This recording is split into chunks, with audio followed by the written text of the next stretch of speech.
Try this in a meeting. Answer someone who expresses doubt about your idea with, "Okay, let's tweak it." Now focus the argument on revising your idea as if the group had already accepted it. This move is a form of concession, rhetorical jujitsu that uses your opponent's moves to your advantage. It is early in the morning, and my 17-year-old son eats breakfast, giving me a narrow window to use our sole bathroom. I wrap a towel around my waist and approach the sink, avoiding the grim sight in the mirror. As a writer, I don't have to shave every day. Marketers despairingly call a consumer like me a low self-monitor.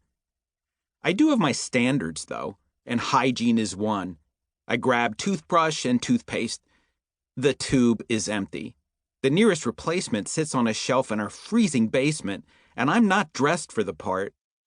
"George," I yell, "who used all the toothpaste?" A sarcastic voice answers from the other side of the door. "That's not the point, is it, Dad?" George says. "The point is how we're going to keep this from happening again." He has me. I have told him countless times how the most productive arguments use the future tense, the language of choices and decisions. "You're right," I say. "You win. Now, will you please get me some toothpaste?" "Sure." George retrieves a tube, happy that he beat his father at an argument. Or did he? Who got what he wanted? In reality, by conceding his point, I persuaded him.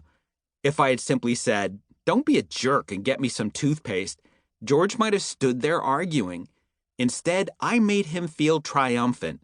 Triumph made him benevolent, and that got me exactly what I wanted. I achieved the pinnacle of persuasion, not just an agreement, but one that gets an audience, a teenage one at that, to do my bidding. No, George, I win. The Matrix, only cooler. Useful figure. Syncresis. Reframes an argument by redefining it. Not manipulation, instruction. You'll find a whole chapter on figures later on, as well as a glossary at the end. Persuasion alert. It's only fair to show my rhetorical cards, to tell you when I use devices to persuade you. The Matrix analogy serves as more than a pop culture reference. It also appeals to the reader's acceptance of invisible wheels within wheels in modern existence, from computer software to quantum physics. Rhetoric calls this shared attitude a commonplace. As you shall see, it is one of the building blocks of persuasion. What kind of father manipulates his own son? Oh, let's not call it manipulation, call it instruction. Any parent should consider rhetoric, the art of argument, one of the essential R's. Rhetoric is the art of influence, friendship, and eloquence, of ready wit and irrefutable logic.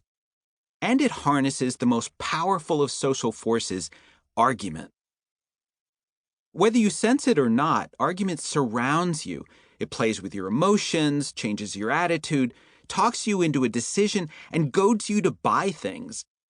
Argument lies behind political labeling, advertising, jargon, voices, gestures, and guilt trips. It forms a real-life matrix, the supreme software that drives our social lives. And rhetoric serves as argument's decoder. By teaching the tricks we use to persuade one another, the art of persuasion reveals the matrix in all its manipulative glory. The ancients considered rhetoric the essential skill of leadership, knowledge so important that they placed it at the center of higher education. It taught them how to speak and write persuasively, produce something to say on every occasion, and make people like them when they spoke. After the ancient Greeks invented it, rhetoric helped create the world's first democracies. It trained Roman orators such as Julius Caesar and Marcus Tullius Cicero and gave the Bible its finest language. It even inspired William Shakespeare. Every one of America's founders studied rhetoric, and they used its principles in writing the Constitution. To keep listening to this audiobook, I've left you a link in the description so you can do it, at no cost thanks to Audible's 30-day free trial.